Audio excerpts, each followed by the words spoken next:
So if I'm flicking the leg like I just showed, that's not really disruptive. Moving backwards, so it's not a little measure here, I'm up, pushing it nice and strong. If anything comes through, I'm just trying to kick through that leg a little bit just to knock him off back. So once we started to find our range a little bit with our measuring strikes in the air, I started flicking with those shots. Now we can start to give your opponent more to think about. So giving them more to think about, I like to use some disruptive strikes. So disruptive strikes I would call strikes which sort of upset their balance a little bit, something that sort of kills their rhythm. So if I'm flicking the leg like I just showed, that's not really disruptive because it's not enough to put them off or anything there. One really nice disruptive tool, which works well on more stationary fighters, doesn't work well if someone's bouncing around, but a nice disruptive tool against a stationary person or someone who's trying to come into you is just a nice strong teep to the leg. So either with your lead leg, and I'm raising up and pushing down through, so I want to get the hip moving backwards, so it's not a little measure here, I'm up and pushing here nice and strong.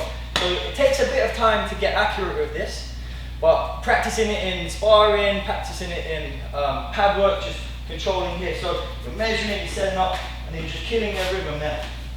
With the rear leg, I'll turn it out slightly and go slightly higher up to the hip bone there. So lifting up again, keeping my head well out of range, here just to disrupt here. Nice. So it takes a bit of time, again just upsetting their rhythm. So as soon as they're thinking about starting to attack, maybe they start to put their weight down on that leg, upsetting their rhythm. Moving, measuring, measuring. There's a flicking shot here. Boom, there's a strong one there. Then another thing we can do is start to attack the inside leg with a little bit more power now. So if I've done my measuring and my flick, they start to disregard it. If you do too much light strikes or too many measuring strikes, the opponent's just going to start to disregard it and not respect it. So every now and again you want to come in with something a bit more powerful, and depending on the opponent, if they're heavy with hands, I'll use a long guard, so I'm measuring, and I'll come in a bit more power and I'll try and take his weight off of it. So again, I'll step to the side, so stepping off the center line.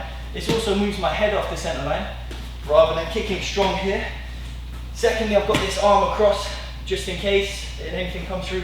I'm just trying to kick through that leg a little bit, just to knock him off balance. If you get the timing right, so when he's going to throw the right hand, if I step here, then you can look to exploit that. As they're taking that step, you knock it out from underneath them. So we're going to add that in. That's a nice disruptive tool. And then one of my favorites is just a teep to the body. So we're measuring, going to the leg, boom, up to the body. Now making this really sharp, so not a push, or I'm not trying to send them to a distance.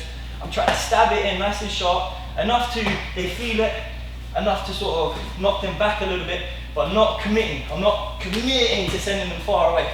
I'm just out here measuring. I might just lift up sometimes. Sometimes I go to the leg.